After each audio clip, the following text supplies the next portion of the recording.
So you must be the courier the reports mentioned. Pass this message on to your commander. Hoover Dam will not fall while I still draw breath.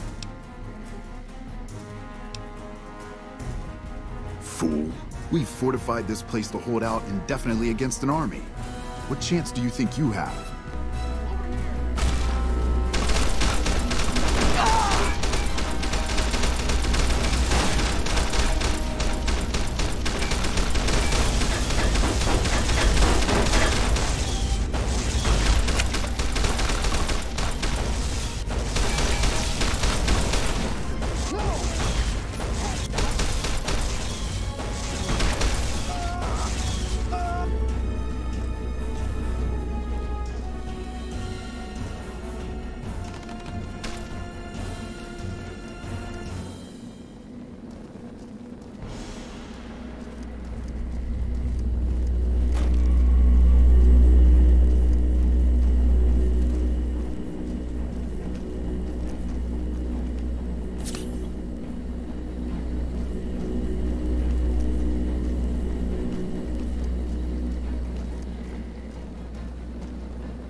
pleases me.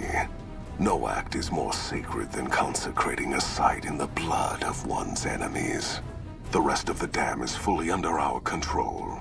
A few pitiful holdouts remain, but their time is short. The general was the last source of concern. With their commander dead, the NCR will pull out of this region, allowing our conquest to continue westward unopposed for a time. The Legion will swell with the number of slaves we will claim from this place, and the tribute we gather will fund further campaigns. Perhaps in time I will be granted the honor of conquering the land known as California. But for now we rest. Know that your efforts are appreciated and will not go unrewarded. But we can speak of that later. For now, come. We must see to the burning of the dead. And so the courier who had cheated death in the cemetery outside Goodsprings cheated death once again, and the Mojave Wasteland was forever changed. The legate is crowned as the new Caesar. He entered the Strip as though it was a military target, destroying anyone who resisted him. The Legion brutally occupied all major locations, killing and enslaving a large amount of the population. Under the Legion's banner, civilization, savage as it was, finally came to the Mojave Wasteland. The courier, a mercenary at heart, helped the Legion achieve victory at Hoover Dam. Caesar honored him with a golden coin, minted in celebration of his contributions and distributed throughout the wasteland. Tabitha, enraged by Raoul's escape, took the remaining Nightkin of Black Mountain with her and vanished without a trace.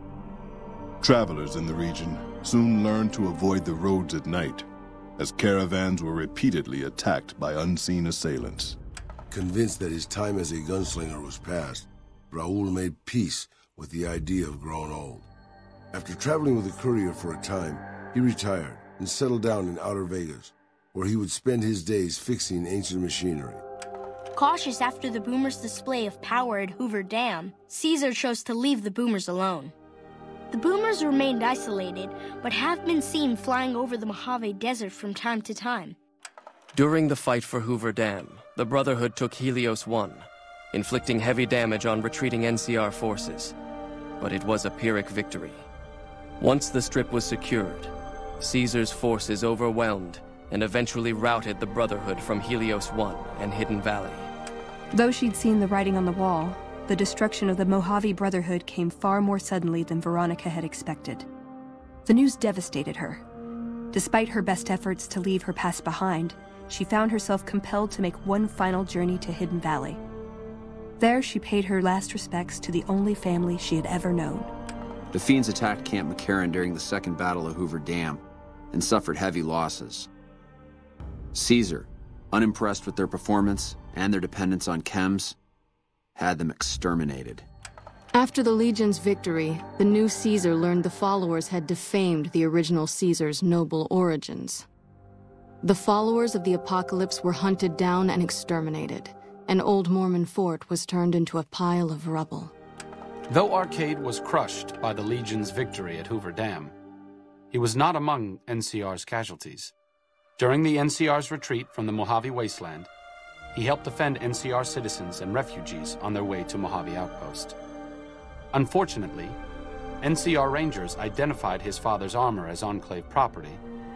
He was arrested, tried as a war criminal, and imprisoned indefinitely. Travelers continued to stop by Goodsprings Source for water on the Long 15, but rarely would anyone venture into the ruins of Goodsprings itself. Those who did were almost always tourists, come to visit the graveyard where the courier rose from the dead. The slaughter of the Van Graffs and the Crimson Caravan caused no end of trouble for NCR back west. Already struggling, NCR's supply line suffered further as the two caravans withdrew support until the massacre in the east was resolved. Cass lived to see the mark of the Legion on Hoover Dam. Uncertain of what lay next for the West, she remained silent. As the Legion marched west, she found it difficult to see the dam as anything more than a gravestone for the Mojave, and everyone in it. After their suicidal last stand at Hoover Dam, the Great Khan ceased to exist as a tribe. The few surviving members dispersed, joining up with other tribes and gangs across the Mojave, and quickly forgot their heritage. Though a cure for the Nightkin schizophrenia was eventually found, it became a case of too little, too late for Jacobstown. Most Nightkin at Jacobstown followed their leader, Keen, out into the wasteland, terrorizing the Mojave for years to come.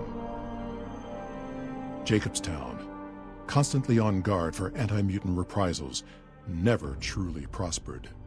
Lily continued to take her medicine at half doses, and although she remembered her grandchildren, her mind remained muddled and confused.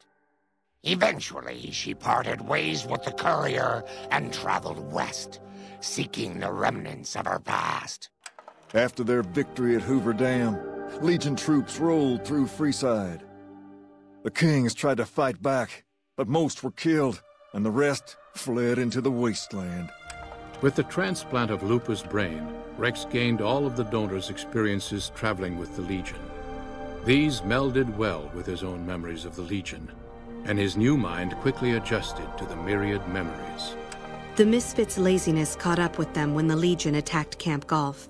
Those who weren't killed in the attack attempted to flee, but were caught at Mojave Outpost, court-martialed, and hanged from the Ranger Monument.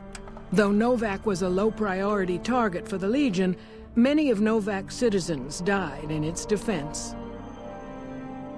With no other communities coming to its defense, Novak would eventually fall to the Legion's persistent attacks. Driven mad by Caesar's victory at Hoover Dam and unable to escape his memories, Boone staged a suicide mission against the Legate. Fighting as he wished he would have fought on the day of his wife's death, he brought down scores of legionaries before being caught.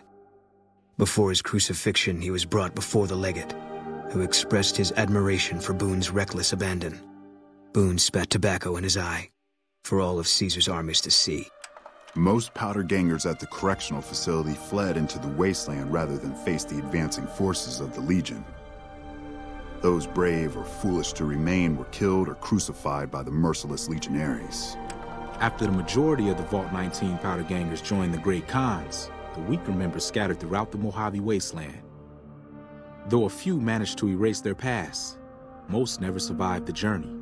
Hot-headed to the end, Sheriff Myers chooses to oppose Caesar's takeover of Primm with a standoff. Though the citizens take out a few legionaries, the town quickly falls to Caesar, its citizens utterly wiped out.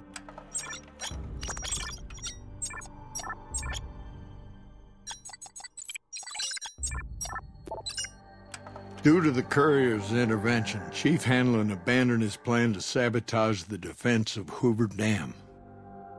The Rangers heroically assisted NCR's troopers in their ill-fated defense against the overwhelming power of Caesar's Legion. Though many NCR military officers fled the territory soon after the dam was lost, Chief Hanlon remained at Camp Golf to surrender to the Legion. Despite the late Caesar's respect for Chief Hanlon as an adversary, Legate Lanius had Hanlon crucified along with all the other Rangers. After their bold arrival at Hoover Dam, the remnants disappeared as quickly as they came.